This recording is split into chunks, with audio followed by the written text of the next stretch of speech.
And welcome, Hoosier fans, to this week's edition of Assembly Call Radio, where each week we discuss the most important IU basketball stories from the past 7 days.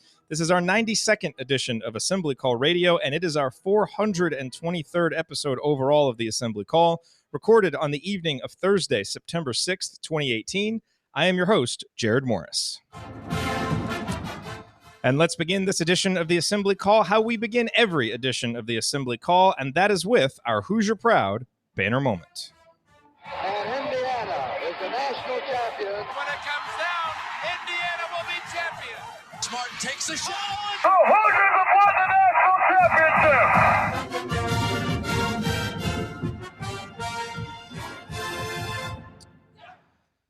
So the obvious choice here would be that yet another in-state recruit, Armaan Franklin, picked Indiana on Thursday night. But we're going to discuss that for the rest of the show, and I'm sure Andy and Ryan are about to mention it. So I'm going to go in a bit of a different direction for this week's banner moment. It occurred on Wednesday when the IU men's basketball team hosted a special guest speaker, Brenda Tracy, the founder of SetTheExpectation.org. In 1998, Brenda was gang raped by 4 men, 3 of whom were Oregon State football players. She reported the assault immediately, but did not come forward publicly. In 2014, she decided to come forward with her story, realizing that, quote, educating, engaging, and inspiring men and coaches to become involved in the fight against sexual violence was what I was most passionate about, unquote. So she founded SetTheExpectation.org, and now she speaks with high school and college athletic programs to raise awareness and education of sexual violence against women. Inviting Miss Tracy in to speak with the team was Archie's idea, and to me, it is yet another reason to believe that he is the right man to be leading the program. We saw Minnesota's season get derailed last year when Reggie Lynch was suspended due to sexual assault allegations. It's happened at other schools. So from a strict basketball sense, providing this kind of education and awareness increases the likelihood of players avoiding terrible decisions that could remove them from the court. But it's obviously so much bigger than that. Sure, we all want to win as many basketball games as possible. But I think most of us as IU fans also want to see the young men who play basketball for our university grow and develop as people during their time in Bloomington. Experiences like this, having the opportunity to be emotionally impacted by the personal story and passion of someone like Brenda Tracy, are a great way to impact young men during an impressionable time and not only help them avoid bad decisions and the awful consequences that can come from them, but perhaps even help them turn into leaders who affect positive change in their communities and in their personal circles. I felt a lot of pride seeing the pictures on Twitter of the guys wearing the Set the Expectation wristbands. I feel pride knowing that Archie Miller is making respect toward women a foundational piece of his program's culture at IU, just as it should be. In an off-season of attention-grabbing, noteworthy social media posts by the IU basketball team, this one, to me, was easily the most noteworthy of them all. All right, now let me introduce my esteemed co-host for this week's show. To my left, he is the Nick Saban of girls youth sports coaching in Cincinnati. He is the president emeritus of the Robert Johnson Fan Club, and he is renowned the world over for his bracketology expertise. It's not Joe Lenardi. It's not Jerry Palm. It is Andy Bottoms from over at Assembly Call. He is Andy Bottoms. Andy, what is your Bottoms line on the last week in Indiana basketball? I don't know about the Saban. I don't know about the Saban thing. I rarely get the chance to berate. I just started liking reporters. Andy a whole lot less when you said that. Yeah, well, whatever. No, so well, it's funny, Jerod, that you mentioned that. That was one of the things I was going to bring up, and I talked last week a little bit about. They had Chris Herron in, to kind of talk to the team about his issues with drug abuse and things like that. And I think seeing, and another speaker come in and really, preparing these guys for, it sounds like a corny NCAA saying about preparing them for life for far more than sports, all those kinds of things. But it is true in light of some of the other things that we've seen around the country. And like you, I feel pride in that. I'll take the Armaan Franklin route though, since you did not. And, exciting. We talked before we came on that it was nice and convenient of him to do this before we were going to come on tonight.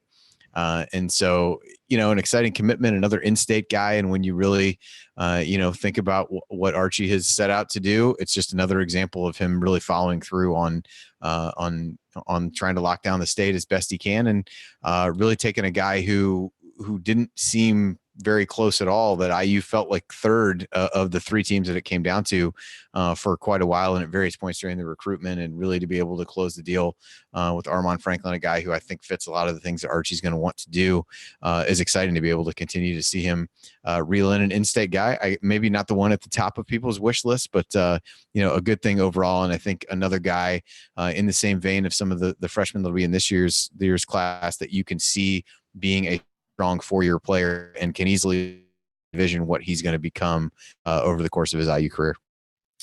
And to my right, he's a columnist for The Big Lead and a co-host of The Hangover, but you know him as Indiana radio's most abrasive, polarizing, over-the-top personality. He is Ryan Phillips. I'm stuck in my house all day because I work from home. Was it Ted Valentine? I will absolutely meet anybody by the bike racks after school if they want to fight. Let me just jump in real quick.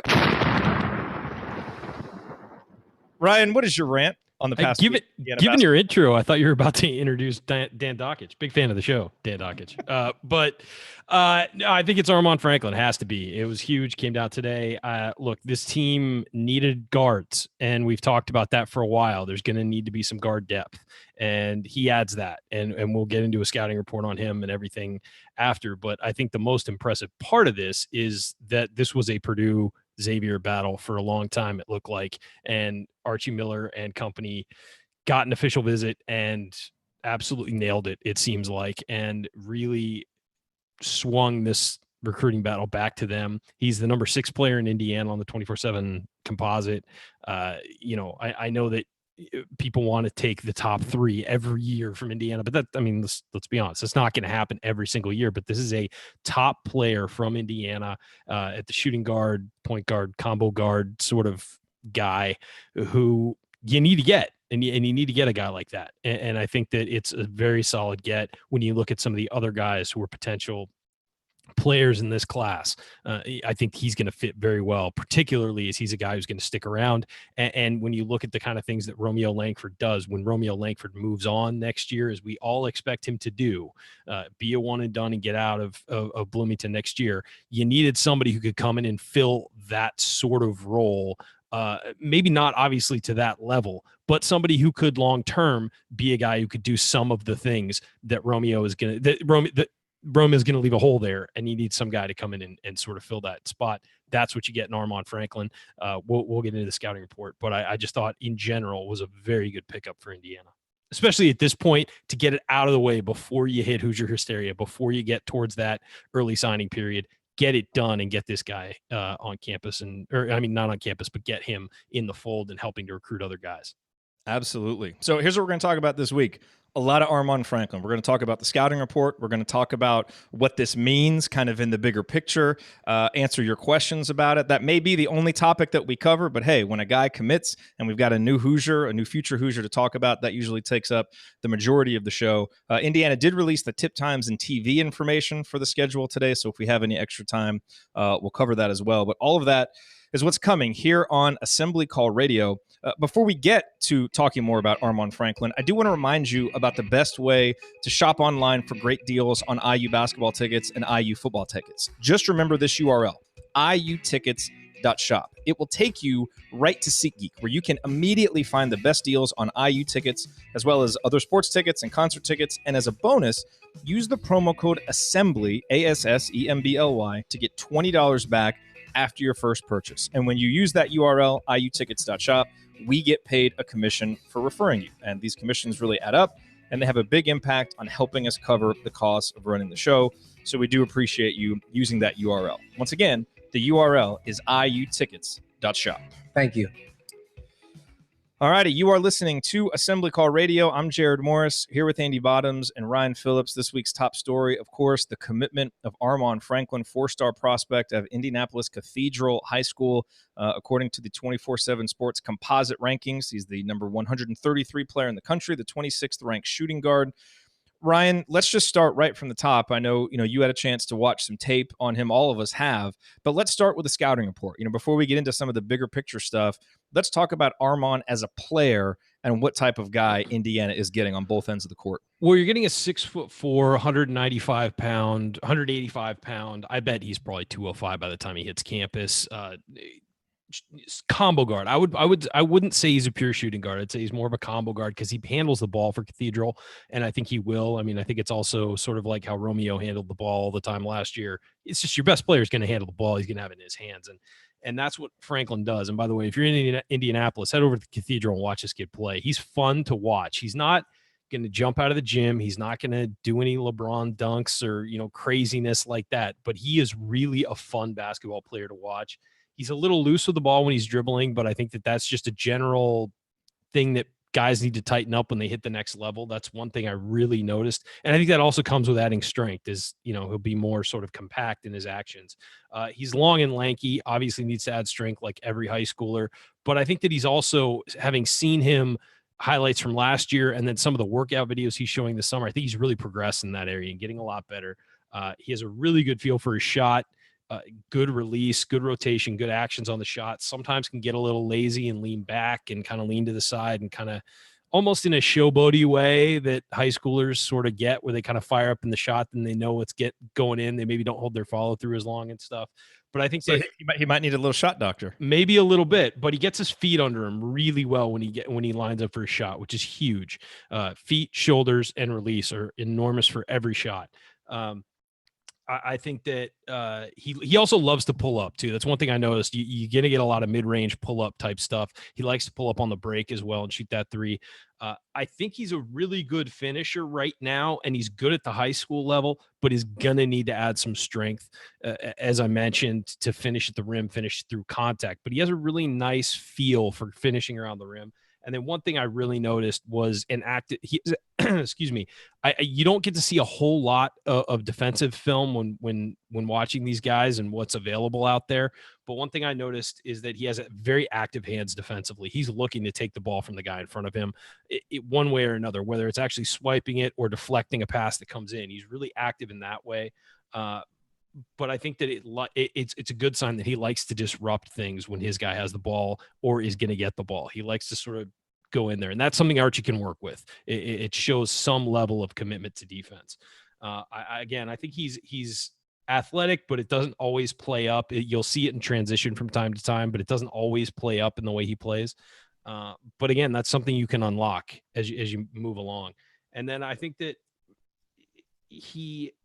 since Archie has less of a commitment to a point guard, shooting guard dynamic on the perimeter, he just has guards out there and kind of picks who handles the ball based on where the ball's coming in, what the situation is, all that. I think that it fits really well with what he does, that Franklin has some length, has some size, can play some defense, and has some athleticism as well. And I think that seems to really fit with what Archie's going to want to do. And I bet that Franklin will be able to handle the ball better by the time he hits campus too. So I think that all of those things point to positives in what Archie's going to want, because this is a guy who is good in a lot of aspects, maybe not great in any single aspect, but really good in a lot of ways and things you can polish up and make even better. Andy, what stood out to you watching Armaan? I think the biggest thing for me is just versatility. I think on the defensive end of the floor, his size gives him the ability to play. He's going to be in a position more to defend guards, but I think being able to switch onto wing players is important. And listening to the Mind Your Banners that Zach Osterman put up with Kyle Nedry tonight, they talked about a lot of times, he was one of the taller players on Cathedral's team. So he ended up guarding some bigger players inside. So I think versatile in that regard. And then I think due to some of the same things, some of the highlights in the video that was on Inside the Hall was really him doing things in the post, which certainly don't envision Archie having him do a great deal of, but I think you see some well-roundedness in his game. He can play a little bit of the point, which he was asked to do last year. May or may not be his natural position, but a guy that gives IU some flexibility there if they do need him to do that. So that was kind of what I liked about him, that he's a guy who could probably fit with a lot of different lineups and you could do some different things with on both ends of the floor. And that to me strikes you as the kind of guy that Archie would like. And with his length, I think he can be disruptive defensively and really commit to that. I think his high school coach, and one of the things I read, talked about his effort on that on the floor and how he's kind of harped on that with guys, that's a way to set yourself apart. So, I think maybe less exciting in some ways than, some of the other big names that IU's going after. But again, like I said in the opening, I think a really solid player in the mold of some of the guys that are going to be there this year that can really be a foundational guy as Archie looks to build things.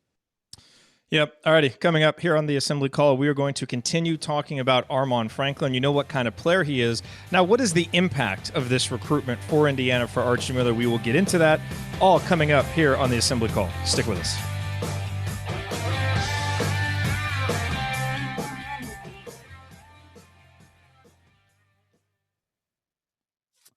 All right.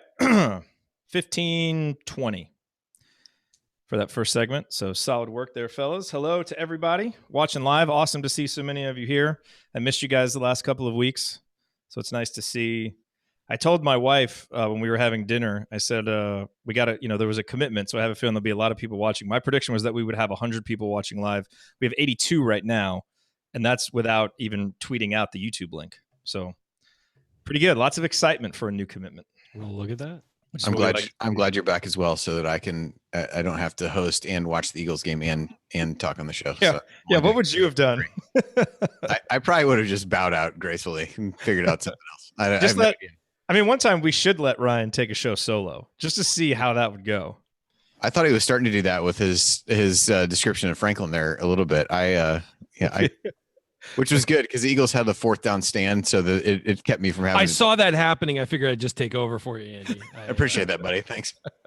It's good to be back. It is good to be back. But seriously, Andy, thank you. Your Nick Foles impression the last 2 weeks, that was like Nick Foles in the playoffs level subbing.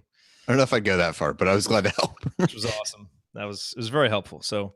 But good to be back. Great to have you all here. Awesome to see the chat mob, and obviously exciting to have a commitment. So, how many weeks have you been out now, Jared? That 3?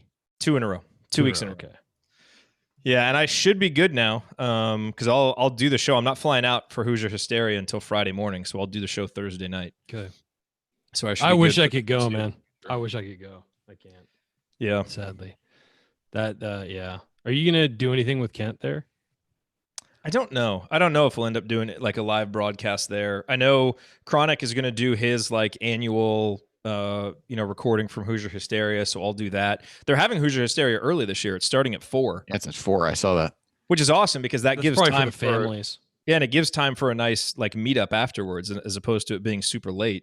Because obviously we'll do the post game show or the post event show. So again, I want to hop on for that. So we'll see. We'll figure it out as we get closer there. I just want to try and see as many folks as possible. Of course. Get up close, see the guys. All right. So this segment, I'll kick off this segment just talking about some of the reasons why this is so important, because I think some people are a little underwhelmed seeing, the 133rd ranked recruit, all this stuff. I'd rather have Brandon. Finney ranked? Yeah, around the same place. I know. So that's what we can, but this is a short segment, so we can kind of put a little bit of that stuff to rest. Not to mention, stole another guy right out from under Matt Painter. So, which is always nice. Always nice. Chat, is Hoosier Hysteria going to be streamed? I saw today that it'll be on BTN Plus. Yeah, and I think there's 2 games on BTN Plus if I looked at it correctly. I think there's 2 exhibition games and UC Davis, I think, which is actually going to be. There's only one exhibition game, right? Oh, that's right. That's right. 1 exhibition, then 1 regular season game. I thought there was 2 regular season games. I could be completely wrong about that. The UC Davis one I noticed, which was somewhat odd, just since it was not a big game, but yeah, I mean that's an important non-conference game. Yeah, I'll look here real fast, but I thought there was another one that was BTN Plus. The exhibition for sure. Nope, you're right. Just the Southern Indiana exhibition, Hoosier Hysteria, and UC Davis. It looks like. Yeah. I thought that had Chicago State written all over it, but apparently not. They're gonna subject actual TV viewers to Chicago State. Yeah, you gotta get Sean Morris or Stephen Bardo or somebody to get dust the cobwebs off on the commentary. So I see coaches in their bad mouthing Hoosier Hysteria again. Stop it, Coach. I hate it. Yeah, we know. We're well aware. Okay, let's hop in. Let's do the second segment. Andy, let's do some math here. Oh, boy. We're at about 15:20 for that first segment. We got 24, so that's 8:40. Is that 8:40 or 7:40? What are we, 15? Yeah. It'd be 8, right? We got 24 minutes. 8 plus 15, 23. You're right. Okay, so we'll start the thing at about 8:20. I'll raise my hand, do the thing that we normally do. Okay, that works. All right, let's hop into this. Ryan, are you ready? Yep. Okay. No one's. Oh, sorry, I thought I was muted. How's the lightning in the game? Everything okay? We're good so far. Okay. A pack of rabid dogs hasn't run on the field either, so he's still okay. He's still all right. Yeah. That's good. All right, here we go.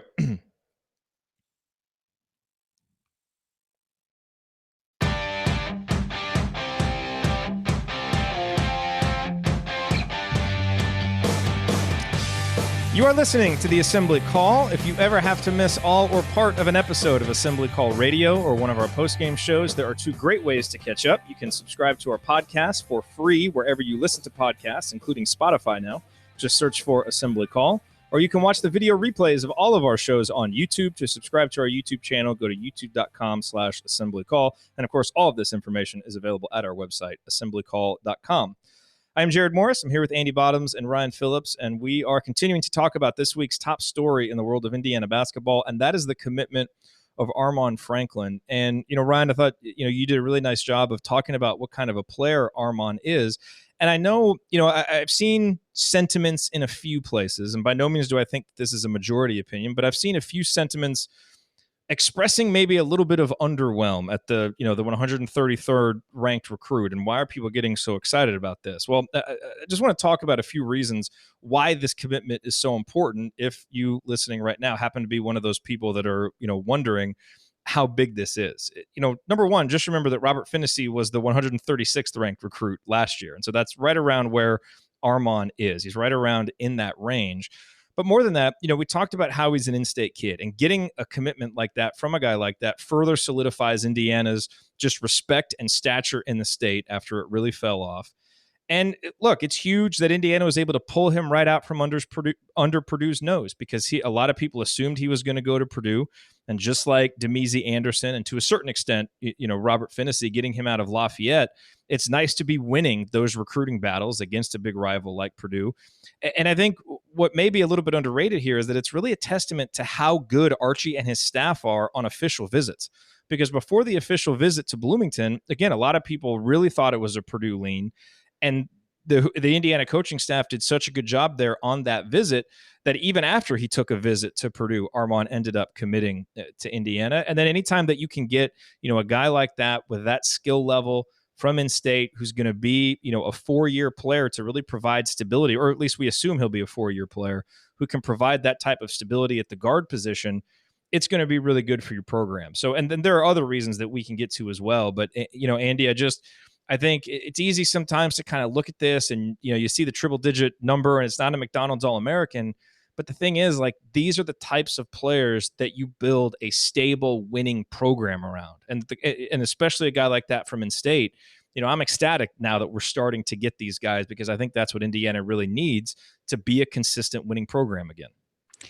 Well, I think the other thing is, while it would certainly be exciting to get a, top 10, top 20 guy, those guys typically anymore aren't committing at this time of the year. So if you want people to commit at, in September, you're probably not in most cases getting the top end guys. And like I said, I think, in a lot of ways, they had this foundational class that's coming in this year as freshmen. And then people kind of talked about, you build a nucleus, you take a shot on a few of the really top guys. And so I think he becomes part of the nucleus that's going to be there, a really solid player.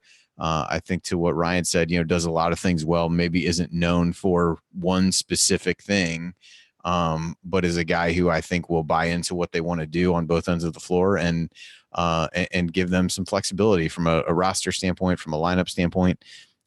So yeah, I think, you can't have we need to get guys from in-state and then be kind of disappointed with a guy from in-state who is, arguably one of the better players in the state. And I think even when you say these 6, some of those numbers get a little bit deflated with like La Lumiere as a prep school. Those guys kind of, I believe they kind of quote unquote count in terms of guys from the state, but in a lot of cases, it's not guys who actually are from the state. So if you took some of that out, he's probably even higher than that in the Don't state. tell that to Isaiah Stewart. We want him thinking it's in state. We want that to be part of the poll. So just absolutely, well, certainly, but yeah. So I don't know. I think it's exciting. I think I think the coach said something about he's a guy that other guys like to play with. Again, some of the highlights that you've seen, he's making unselfish plays and making the right pass. And I think that is, the kind of guy that it's going to be hard for you're not going to come up with reasons that guys are going to say, this isn't a team guy or any of those kinds of things. And I think for the most part, those are the kinds of guys that people want. So for me, hard to be too disappointed about it, given, kind of stated goals that Archie set out and what other, fans have said they wanted. It fits in line with all that to me. Yeah, and you had to have a guard in this class. So what this allows you to do, getting this commitment out of the way now, is you've got your guard, and now you can really go after a guy like Jamius Ramsey, who's a top 40 type player. And it's not that you now ignore Brandon Newman, but you can now, you're just a little bit more settled. You don't have to be desperate looking for a guard a little bit later. And I know some people, maybe they like Brandon Newman a little bit better, and he is a better shooter. So I saw some people saying, well, I'd rather wait and see what Newman's going to do. It's like, look, you got a guy Armaan Franklin's caliber, and he wants to commit. You take it, and you're happy about it, and it's a great thing for the program, Ryan. Yeah, let's not be insanely picky here. You needed a guard. You want a versatile guard because that's what Archie likes. A guy who can play both positions, can play several. Has shown he can do several things on the floor. Does a lot of things well. Doesn't have any huge glaring weaknesses, and he's got some size to him.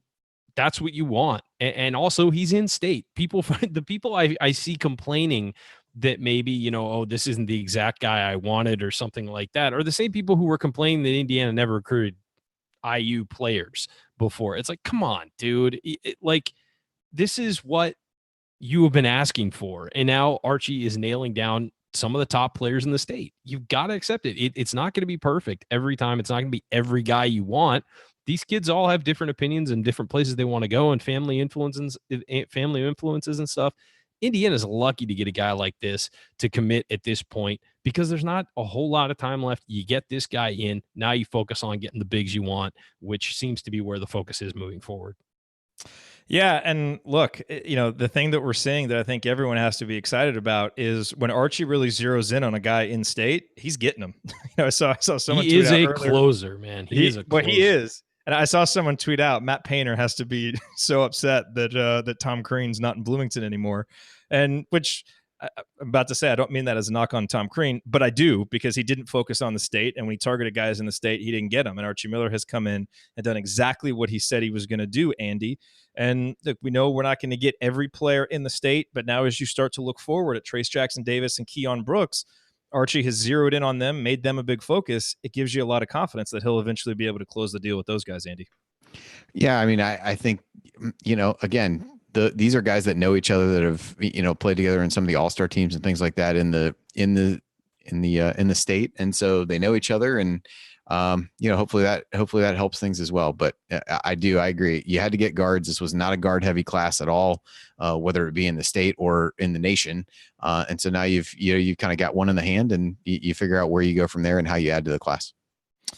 Yep, absolutely. So as we move forward here on this edition of the Assembly Call, we'll continue talking about Armaan Franklin. We'll talk about some guys that he compares to if you haven't seen him play, to kind of give you an idea. And we'll answer some of your questions about him too, and pick up any other stories from the rest of the week in IU basketball. That's coming. Stick with us.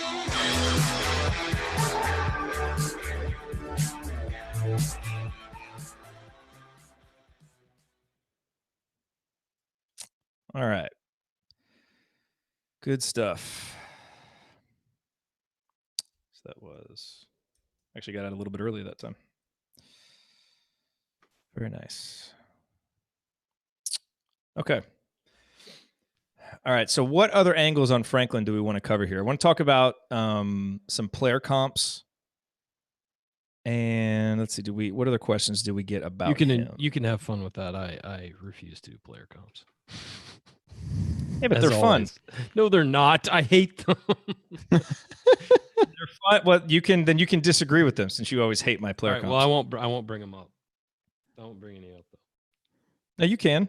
No, I don't want to.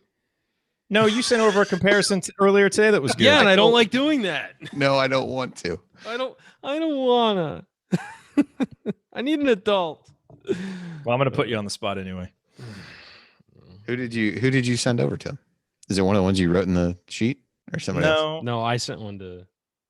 No, who did you say? I sent one to you guys. But it was not a comparison. It was like, yeah, he does some of the same things as this guy, but Okay. they're different humans. I know he compared him to Derek Elston. It was really out there. Yeah. That's exactly who I compared to. Yeah, he offered it. He offered one up unsolicited. It's not like in this text chain we were like, yeah, Ryan, if you'd really help us out if you could give us a comp. You just offered it up on your own. So let's not pretend that you don't like it. Keep digging, guys. Keep digging.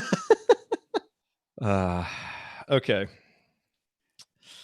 Okay, so let's just hop into this then. We are actually let me get one thing.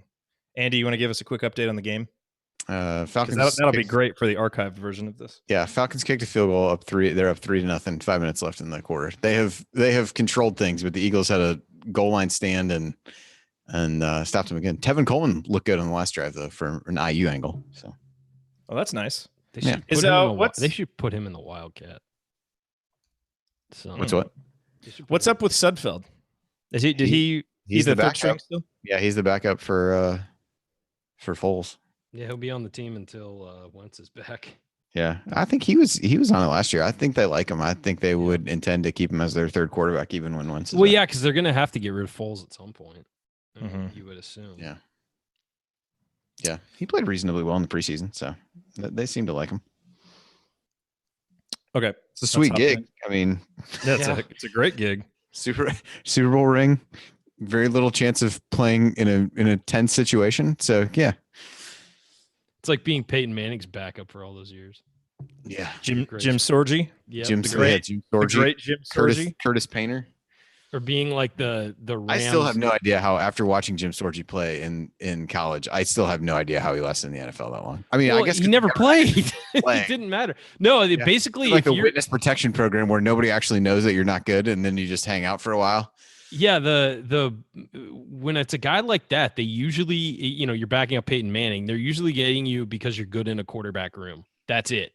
Like you're good at like keeping guys focused and whatever during non-threatening. Yeah, no, totally. But this guy here doesn't even want the job. It's best job in sports ever, I think, is either a bullpen catcher or the punter on the Rams the year they won the Super Bowl with that offense. Like, how many times did he even come on the field that year? Yeah. They had somebody quoted however much money like Chase Daniel has made these last few years, because he got like a big contract at one point. Yeah, decently big contract. Coach said it's like being a sub on assembly call, but that's not true because he gets thrown into some tense moments. Like he has to play a lot. Just as lucrative. I mean, obviously. Well, so. yeah, clearly. obviously. All right, let's. Brian's ready to go. All right, 15 minutes of player comps and go. That's awesome. Okay. Okay.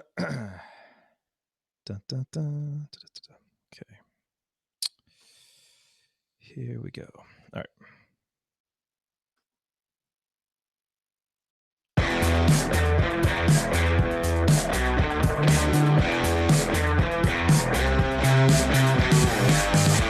And welcome back to the Assembly Call. We now have almost 6,000 IU fans from around the globe who subscribe to our free email newsletter. There's a high-level operation going on out there.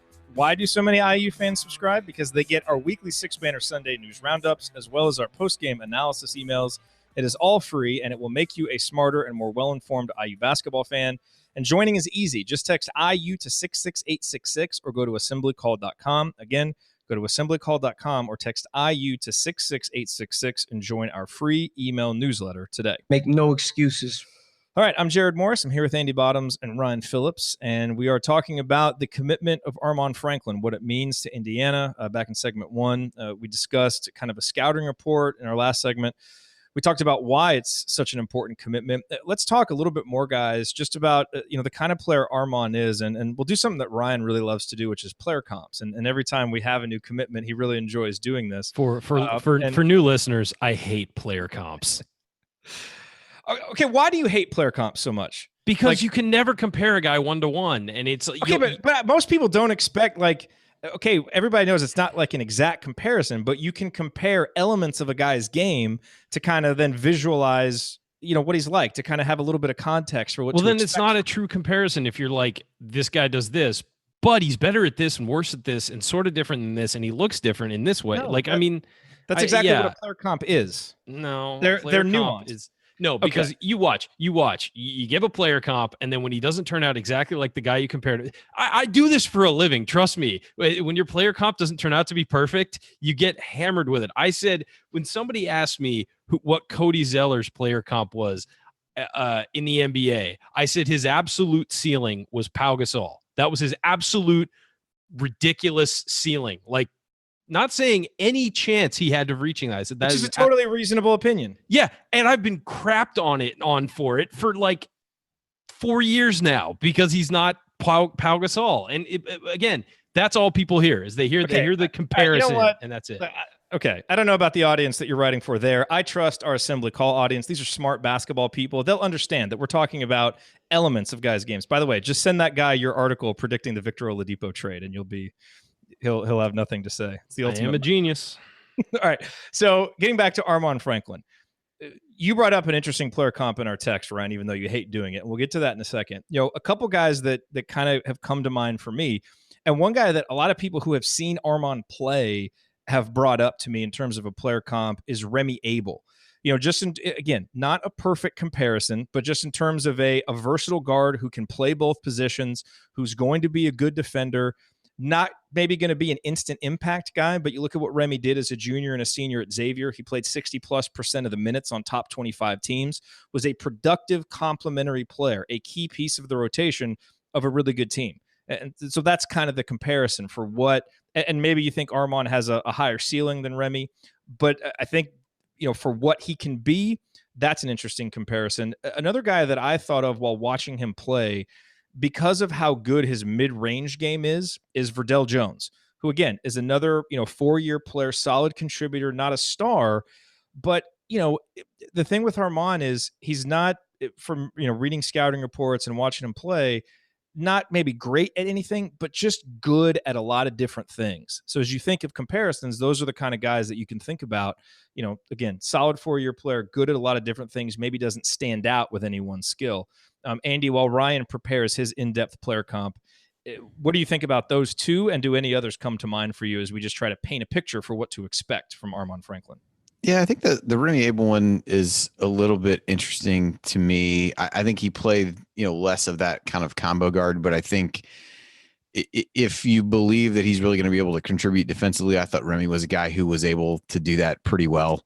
And the Verdell one is interesting. He's always a hard one for me. He's just a hard player to evaluate, I think, based on his skill set versus what he was asked to do and the teams on which he was asked to do it, at least early in his career. So a little bit hard to gauge. I was just trying to scan back through, some of the Big Ten players the last couple of years.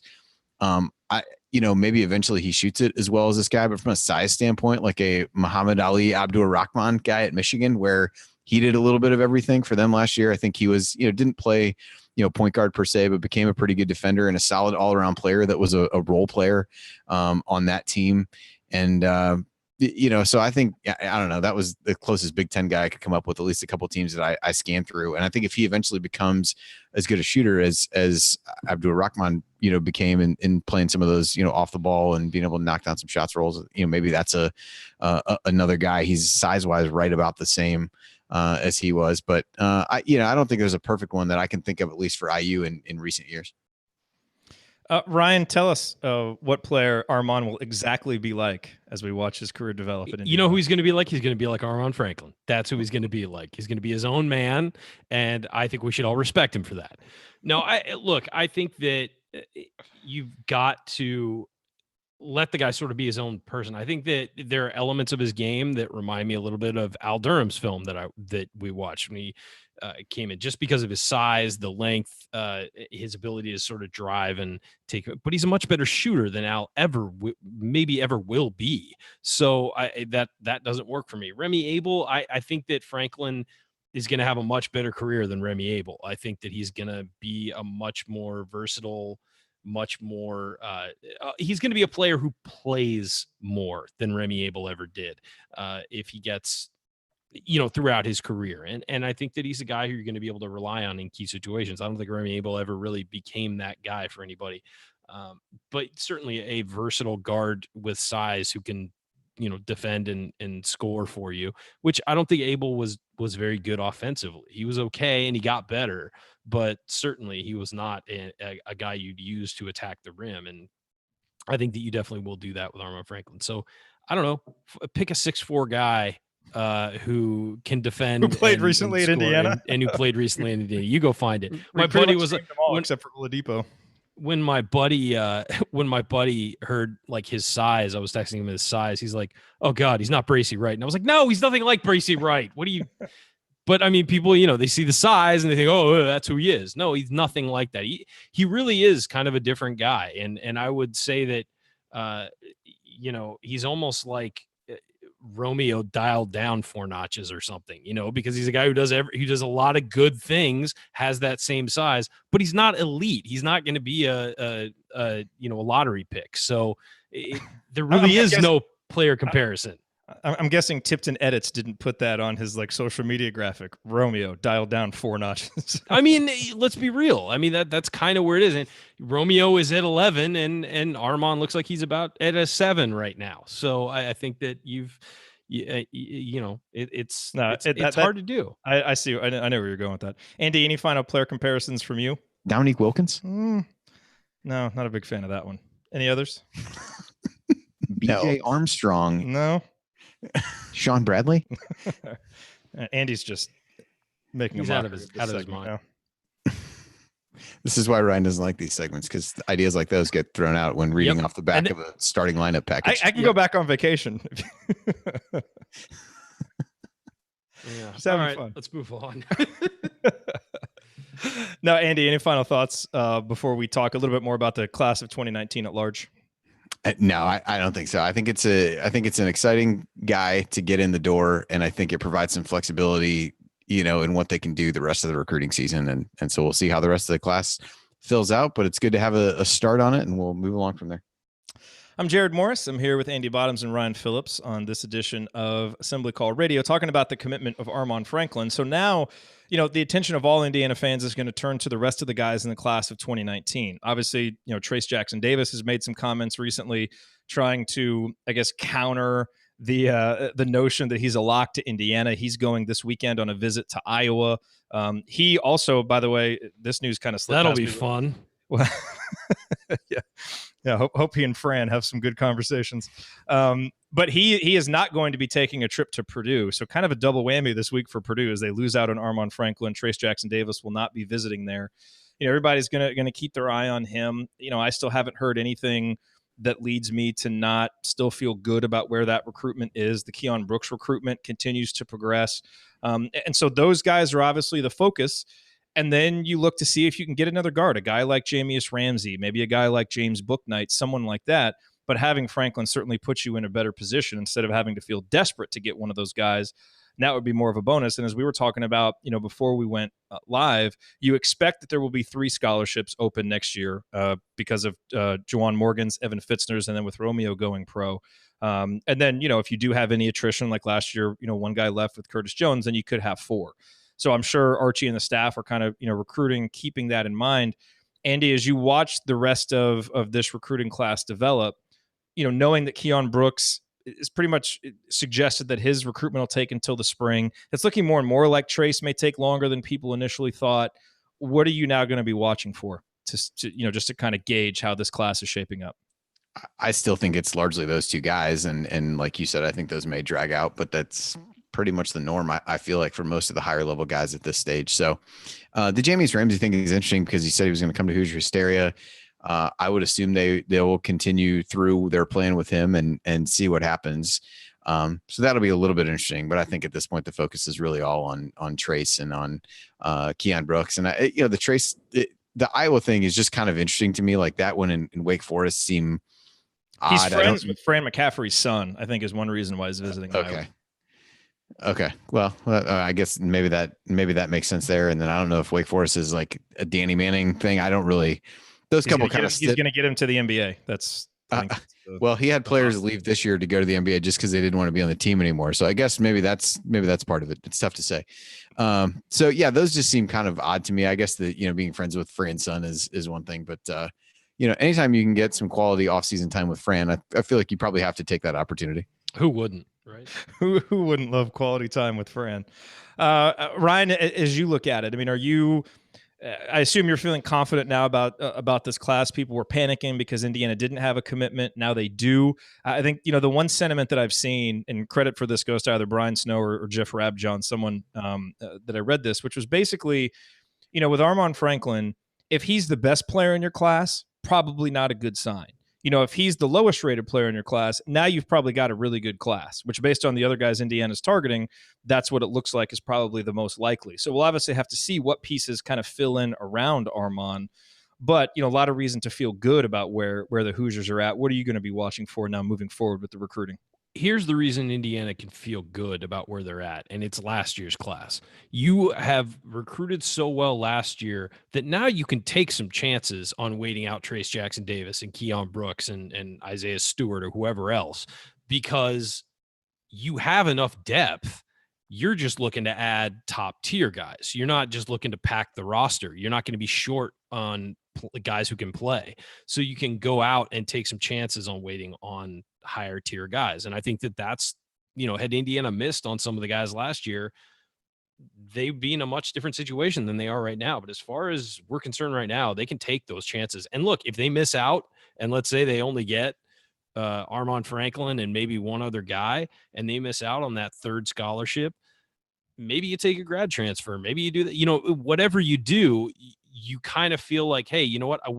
We may not feel great about this class, but I feel good about where our roster is at. And that's what matters in the end, is not a recruiting class. It matters where your roster is. And the roster looks really good heading into not just this year, but then Romeo's going to leave. And I still think it looks, even without Romeo, and let's say you don't get another 5-star going into next year, that roster still looks really good.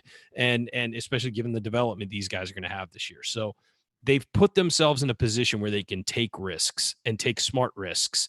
And if they miss out, it's not the end of the world. And then you turn your focus to the next class. And I think that they've done a really good job of setting themselves up for that. Any other concluding thoughts on Armaan Franklin before we move on? I have a mad crush on Archie Miller, and Coach speaks for all of us, I think.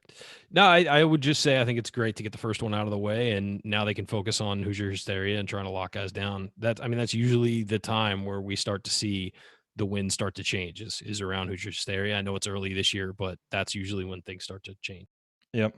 Going to be a lot of key visitors there for Hoosier hysteria as well. So. Alrighty, coming up here in our final segment of the Assembly Call, we'll talk about a few highlights from the schedule release, the times, the tip times, and TV information. And then also we'll get to your questions and finish the show answering those. That's next on the Assembly Call. Stick with us.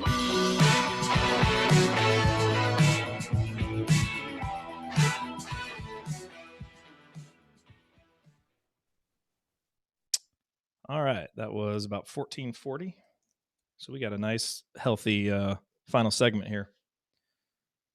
Got about 13:20 minus whatever you need for the outro. Yeah. Let me see. Yeah, we're at 38:25 right now total. Yeah, so 13. So we need to start at about the 13-minute mark. So it's the longest final segment we've had in a long time. All right, so you've got schedule stuff. I assume questions here and there. Yep, and then we got a few questions in here. And if there's any questions in the chat too, let me know. We can maybe hit a couple of those. Let me look here. That chat moves kind of fast sometimes. Reds lost to the Padres. Their season just keeps getting better and better. Yeah, right.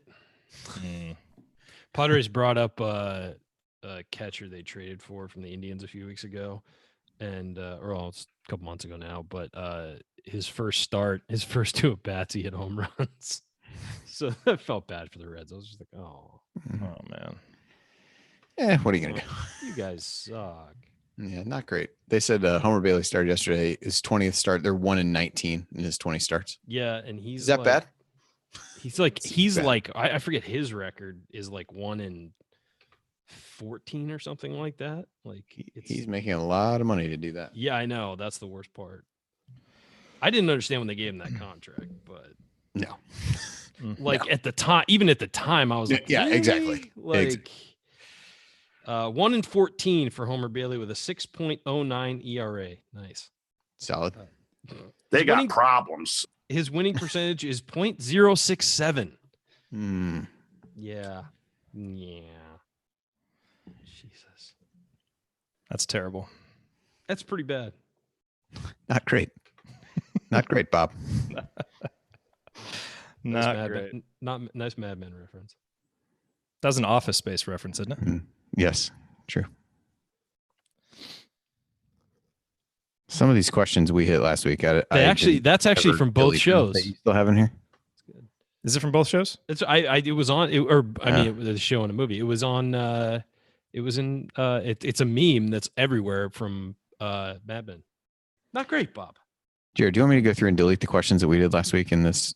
I mean, we won't get to them because we'll just do the ones that are up top. Okay. Well, I'll do it anyway, just so I feel like. Okay. Yeah. Just take them out of there. Although that requires me to remember which ones I did, so that could be.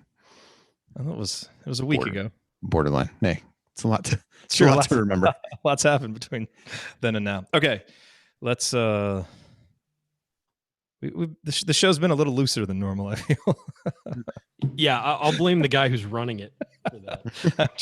I'm trying to. I've been out for a couple of weeks. I'm a little trying to get back in the flow, man. Yeah, I got to get back in the flow here. Okay, we're just having fun. It's still the off season, but things start to get a little more serious. I mean, 2 of us are half watching football. One for work, one because he's a.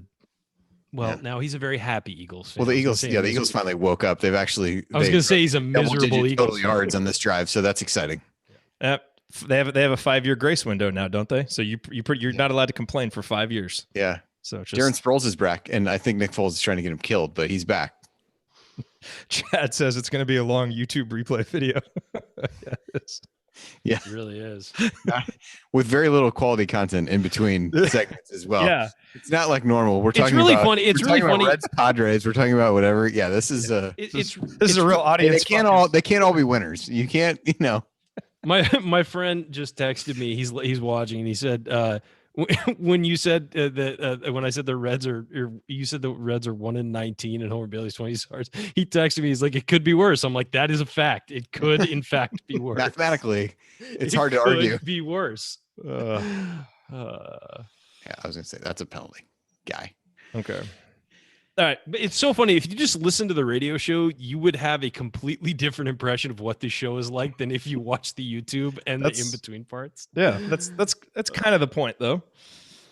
I am yeah, I am starting to post the edited podcast on YouTube since we have so many subscribers because I know probably not everybody wants to. Yeah, this is for the diehards, the chat mob. We love you guys. All right. Here we go. We love you enough to give you things that you definitely 89% of you don't even care about in between. Hey, Serena won today. That's something we can all care about, right? Yes, I think so, actually. Greatest women's athlete of all time. We can all get behind that. Okay. All right. So schedule then questions? Yep, schedule then questions. Got it. Right. Here we go. You guys do the schedule. I'll talk questions. You keep your eye out for lightning. Okay, here we go.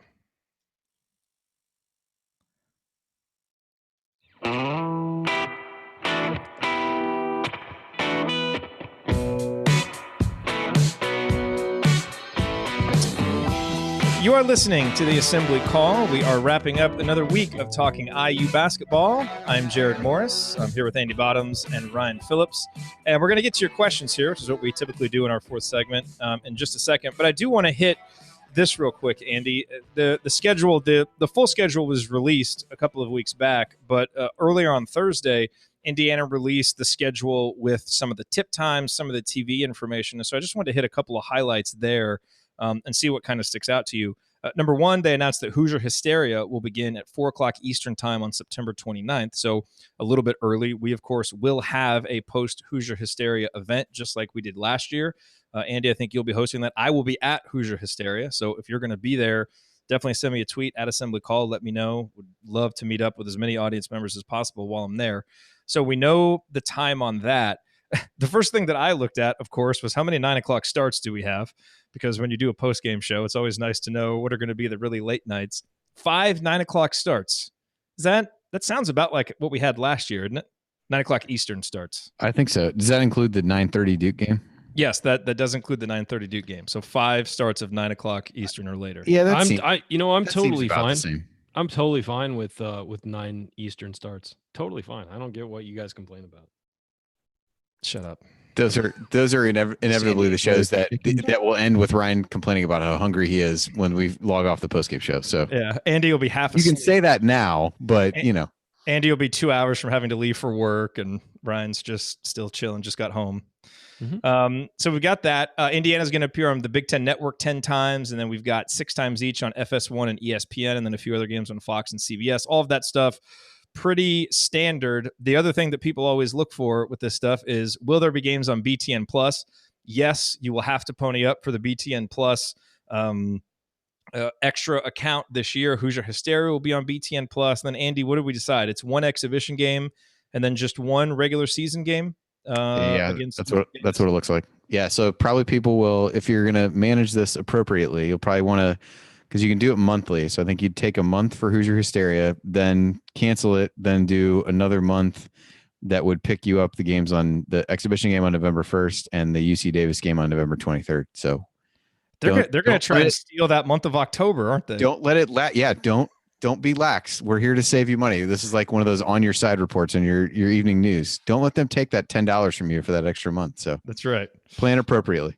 That is Although right. If you do get it, you can watch like soccer. I think I did that last year. I used it to watch some IU soccer in between where I might not have normally been able to watch. So if you're going to keep it, at least make good use of it during that time. Yes. And then we are still awaiting start times television info for Marquette and Arkansas. And then obviously there's some Big Ten games later in the season that we don't know exactly when the tip time will be. But for the most part, the IU schedule now ready to be put into your calendars with dates and times for most games. And we can start planning the meetup, most importantly. So yes, we can. Yes, we can. And we will. We will start talking about that. All right, so let's get to some of these questions. Let's see. So we had this question in from Jeff. So he said, can you create clarity on player rankings? So, for example, Armaan Franklin individually is actually rated higher than Robert Finney and Demezy Anderson were last year. He would have been the 3rd highest recruit in this year's class, the 2018 class, based on his individual rating at 0.94. However, people are getting spoiled. Sorry. Hey, that's good. Isn't that where we want to be? Yes. Okay. Yes, it was good. Proper perspective. Yeah. Yes, but really, what Jeff wants to know. So he's throwing in these numbers like 0.94. So that's the 24/7 composite. And if you look at rankings at 24/7 Sports, the one that they highlight is the 24/7 composite, and that basically takes all of the publicly available rankings from the professional services that do this, and they put it all up into a spreadsheet or whatever they use, and they spit out a number that's basically, 1 means that it's a consensus number 1 prospect, and then it kind of steps back from there. So I think Jerome Hunter last year was like a 0.9799. Romeo's in the 0.99, somewhere up there. So the closer you are to 1, the better a prospect you are. And so you look at Armaan Franklin, Robert Finney, and Demezy Anderson. Armaan was 0.914, Finney 0.9358, and Demezy 0.9383. All those guys in between 125th and 136th. So the clarity there, Jeff, is that all 3 of those guys are essentially right around the same level of recruit. Because when you get outside of the top 25, 30, and then again, kind of outside of 50, 75, it starts to become a lot harder to separate guys. So safe to say they're all around the same level of recruit. let me say something too. Is a player like Armaan is harder to classify and quantify because he does a lot of things well, but doesn't have necessarily a standout trait right now. Demizi, you said, okay, that guy's a shooter and can put up points, and he needs to work on X, Y, and Z. How much is the value of him being a shooter? Finney, he's a point guard. How much is it a value of what he does here and all this stuff? Franklin is harder to quantify because it's sort of, and Jerome Hunter suffered from that a little, I think, too, because I think overall talent wise, Jerome Hunter is better than where he was ranked. And I think a lot of people agreed with that. They just didn't know, okay, well, what's the thing he hangs his hat on? Like, what's his one standout trait? And he was just good at a lot of things. So, and he was also with Jerome, he was still developing. So I think it's just harder to quantify what Armaan does really well that helps him shine over other people. And so I think that's why you get a depressed ranking. I think Finney was underrated as well. I think most people who watched Finney regularly thought he was very underrated. But again, he wasn't the quickest point guard. He wasn't the best shooting point guard. He wasn't the best defensive point guard. He wasn't the best, passing point guard. He just did all those things well. So, it's hard when you're stacking guys up against each other and you don't have that one trait where you're better than everybody else to sort of rank them higher. So I think that's what they suffer. They both suffer from a little bit. Well, and that's what's made the discussions about Armaan and Brandon Newman so interesting. Because Andy, you and I talked about this several weeks ago, where I said I thought Armaan was the better fit. And you said, well, Brandon Newman is a knockdown 3-point shooter, and you lose Romeo. Having a guy who can come in that that can score on the perimeter maybe makes him a better fit.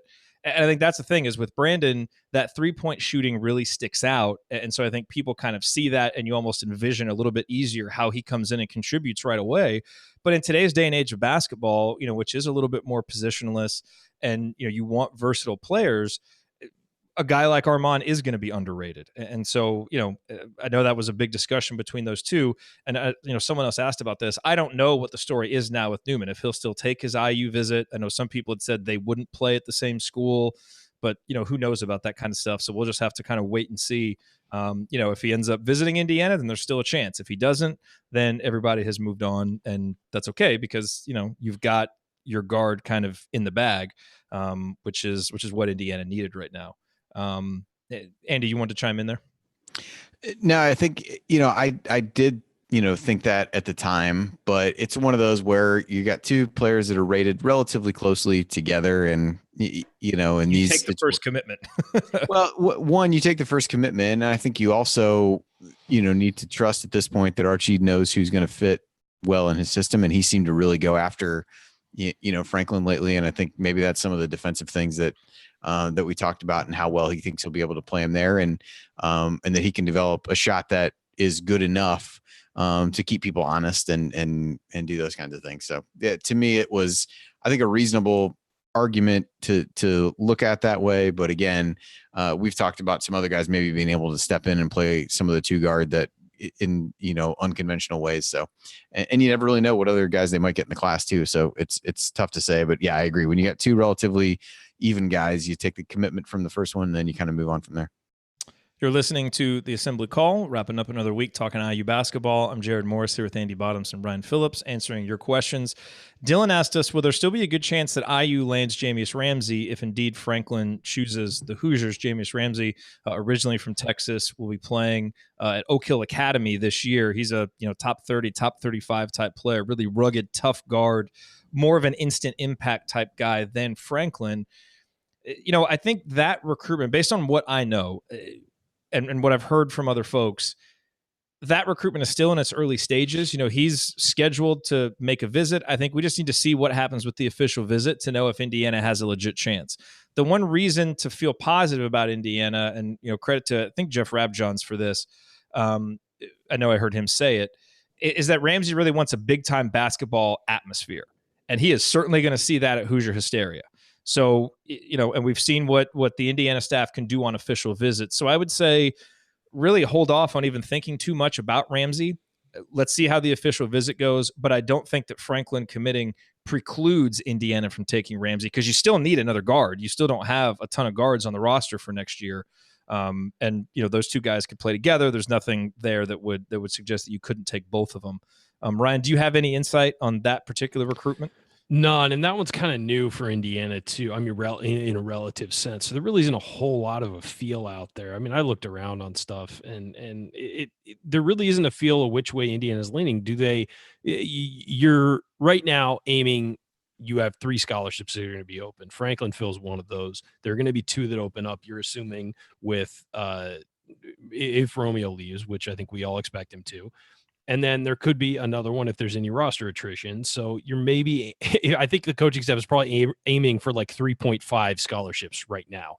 Because Trace and Keon have the other 2 if they want them. Yes, and Trace and Keon Brooks are going to be the other 2 if they accept. I mean, that's so, I know you keep saying that they need to go after another guard, blah, blah, blah. But if Trace Jackson Davis and Keon Brooks want to come, they're coming. And I think that then you look at possibly getting another guard, like another pure guard. You have to keep recruiting them just in case of course doesn't come or another. And that's the thing is, you're going to see guys visit and things like that who maybe the staff doesn't feel like they have a great chance with, but you keep bringing guys in, you keep interviewing, maybe something clicks while they're here and they don't really necessarily have a chance, but all of a sudden it's like they get wowed by Indiana, get wowed by the atmosphere, get wowed by hanging out with the other players, and something clicks, and stranger things have happened. I remember when Noah Vonleh visited, a lot of people were kind of like, they might be in the mix, and he was committing that night, at the night of his visit. So I think that happens a lot, and you just kind of have to see how these things play out and what guys feel when they're on campus. Let's see. Last question that we have here. So Grant said predictions for 2019 commits, rotation, and Big Ten overall record. Oh, that's a lot God. That's a lot of questions in there. Ryan, have you gone on record yet, or have you kind of laid out your thoughts on the Big Ten, your early thoughts? We have about a minute left. Not yet. I think I have to wait until we get a little closer to the season to really break that down, because I'm just getting the season previews and breaking down what the rosters are going to be and who's had good off seasons and stuff like that. I think it's too early, really. I think once we finally see these teams play or practice, I mean, we'll kind of get more of an idea on who these teams, because they can talk publicly about it, and who's had a great summer, who's not. So I think we've got a couple more shows to do before we can start throwing those predictions out. Final 15 seconds. Quickly give me a player comp for Jerome Hunter. That's my player comp. He's Andy, not the best in the business for nothing, folks. Yeah, there you go. Andy, real quick, when are you going to do some preseason bracketology? Is that even on your radar? It is a little bit. I've started looking at some of the preview stuff. So we got a little ways before that. Probably at least a month, I would say. Okay. All righty. Well, that is going to do it for us on this week's edition of the Assembly Call. If you want to see us do the show live and be part of the live chat, join us at assemblycall.com on Thursday nights for the live broadcast of our Assembly Call radio recording, or you can always subscribe to our podcast by searching for Assembly Call wherever you listen to podcasts, including Spotify now. And don't forget to go to assemblycall.com/join to join our free email newsletter. Thank you for listening. We will be back to talk IU hoops again with you next week. Until then, keep your elbows in and your eyes on the rim. And go Hoosiers.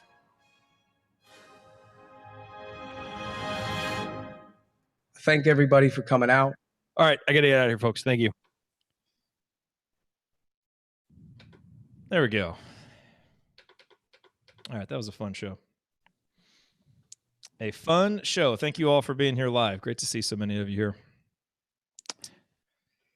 All right, so potential meetup games. Just mark these down as potentials. I'm just looking for any home conference game that is on anywhere near a weekend. Okay, now before you do this, can I throw out a quick wrinkle? No. So, okay, well, I've been shot down. My high school basketball team is doing a reunion of our 1999 sectional championship team. And it's the weekend of the Indiana-Purdue game. So obviously I'll be up in West Lafayette that weekend, and the Purdue game is that weekend. Now, I don't know if that's the best time to do our meetup. Wait, is it in West Lafayette? The game, they're doing the reunion the same weekend as the IU-Purdue game in West Lafayette. We play Purdue in both places this year. But I'm probably going to go to that, so I'll probably be up there. So if you guys want to join me in Mackey Arena to cheer on the Hoosiers against Purdue. I don't want to do that as our meetup, though. That's I don't think it would be a good fit as a meetup, but I probably will be up there for that. So, all right, just want to throw that I'll have to check the schedule. All right. So January there are only 3 conference home games. So 2 of them are weeknights. The other is Michigan, which is on a Friday, the 25th. But that's really close to when you will have just been there, Jared. Yeah. But that would be one option. February, that's a weeknight. There's an Ohio State one on a Sunday. Sunday is not ideal. A good one. No. We did Friday. Friday. It was Friday last year, wasn't it? Yeah. Yeah. There are no weekend games in February, I don't believe, besides that one. Wow. Iowa is on a Thursday. Ohio State is a Sunday. Purdue is a Tuesday. Wisconsin is a Tuesday. And then you get into... Wait, don't we play Wisconsin at home later in the season? Is that the Tuesday game? That's a Tuesday. It's the 26th. Then we really should go to Ethan Happ's final appearance at Simon Scott Assembly Hall. Oh, yeah, that sounds like a delight. Yeah, I'm really looking forward to that. Yeah, then in March you have a March you have a Saturday the 2nd against Michigan State. Ooh, that's a noon tip. That could be potentially for a Big Ten title. And then Rutgers Senior Day is Sunday the 10th. So options are limited, I would say. Options are limited. All right. Well, we'll have to banter those around, but that Michigan State game might end up being the best option. Yeah. Huh. Yeah. All right. So anyway. All right. It's fun to start looking ahead. Agreed. All right, gentlemen. Cool. Good show. Go enjoy the rest of the football game. All right, we'll do. It's a 3-3 barn burner right now. Not exactly enjoyable for anybody watching, quite frankly. No, it's not ideal at this point, but at least Eagles are just slow start, but Nice. All right, guys. So, all right, y'all. We'll see you next week. Next week. Yep. Bye. All right. See you.